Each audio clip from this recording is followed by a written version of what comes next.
আসসালামু আলাইকুম রহমতুল্লাহি ওবারাকাতুহু। দেশ এবং প্রবাসে যে যেখান থেকে আমার এই ভিডিওটি দেখছেন সবাইকে জানাই আমার পক্ষ থেকে আন্তরিক শুভেচ্ছা ও অভিনন্দন।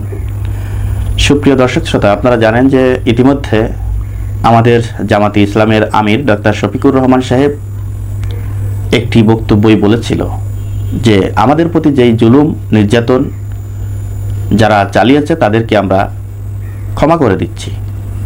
এই কথার পরে জামাতে ইসলামের আমির শফিকুর রহমান সাহেব বিভিন্ন আলোচনা সমালোচনার মুখে কিন্তু পড়তে হয়েছে।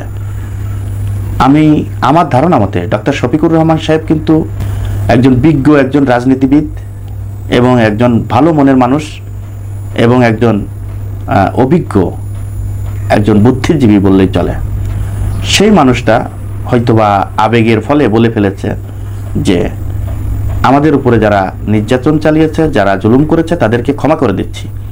এই কথার পরবর্তী সময় আপনারা দেখেছেন জামাতি ইসলামেরই অন্য নেতৃবৃন্দ এই কথার প্রতিক্রিয়া জানিয়েছে। তারা বলেছে যে এই আওয়ামী লীগ যারা আমাদের উপরে জুলুম করেছে, জনগণের উপরে যারা জুলুম করেছে তাদেরকে ক্ষমা করে দিতে পারি না। তাদেরকে ক্ষমা করে দিলে দেশের মানুষের প্রতি এটা অন্যায় করা হবে। তাই অন্তত আওয়ামী লীগ যারা করেছে, যারা আওয়ামী লীগের দোষর রয়েছে তাদেরকে ক্ষমা করা কোনোভাবেই এটা কাম্য নয়। এইভাবে যখন প্রতিক্রিয়া জানিয়েছে তখন ডক্টর শফিকুর রহমান সাহেব গত 16 সেপ্টেম্বর একটি তার বিবৃতি দেখেছি। হয়তোবা আবেগে সে ক্ষমা করার কথা বলেছিল। আওয়ামী লীগকে ক্ষমা করা যায় না, কারণ আওয়ামী লীগ যেই অন্যায় করেছে জাতির সাথে এবং জনগণের সাথে, এই অন্যায় আসলে যদি ক্ষমা করা হয় তাহলে এই জনগণের সাথে বেইমানি করা হবে।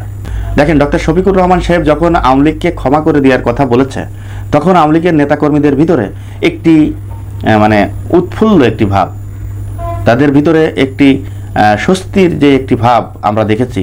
তারা শুধু বলা বলি করছে যে ডক্টর শফিকুর রহমান একজন ভালো মানুষ এবং তার সাথেই রাজনীতি করতে হবে, তারে আমরা এতদিন ভুল বুঝেছি, এই সেই অনেক কথা বলা বলি করছে। কারণ তাদের এখন বাঁচার রাস্তা নাই। তাদের বাঁচার রাস্তা নাই দেখে ডক্টর শফিকুর রহমানের এই বক্তব্যকে গ্রহণ করে ইসলামকে ভোট দিতে হবে, জামাত ইসলামের সাথে থেকে তারা বাঁচার একটি চেষ্টা করছে। আসলে তারা যে অন্যায় করেছে, তারা যে মানবতা বিরোধী অপরাধের সাথে জড়িত, তারা কখনোই ক্ষমার যোগ্য কিন্তু নয়। এখন যতই অপকৌশল চালাক না কেন, যত চেষ্টাই চালাক না কেন, বাংলাদেশের জনগণ কখনোই এই স্বৈরাচারী সরকারকে কখনোই আবার এই দেশে মাথাছাড়া দিয়ে উঠবে এই সুযোগ কিন্তু দিবে না। তাই দর্শক, ভিডিওটি আর বড় করতে চাচ্ছি না। যারা ভিডিওটি ধৈর্য সহকারে দেখেছেন তাদেরকে অসংখ্য ধন্যবাদ জানিয়ে এখানে বিদায় নিচ্ছি। আমি মোহাম্মদ মিতুল হাসান। আসসালামু আলাইকুম রহমতুল্লাহি ওবারাকাতুহু।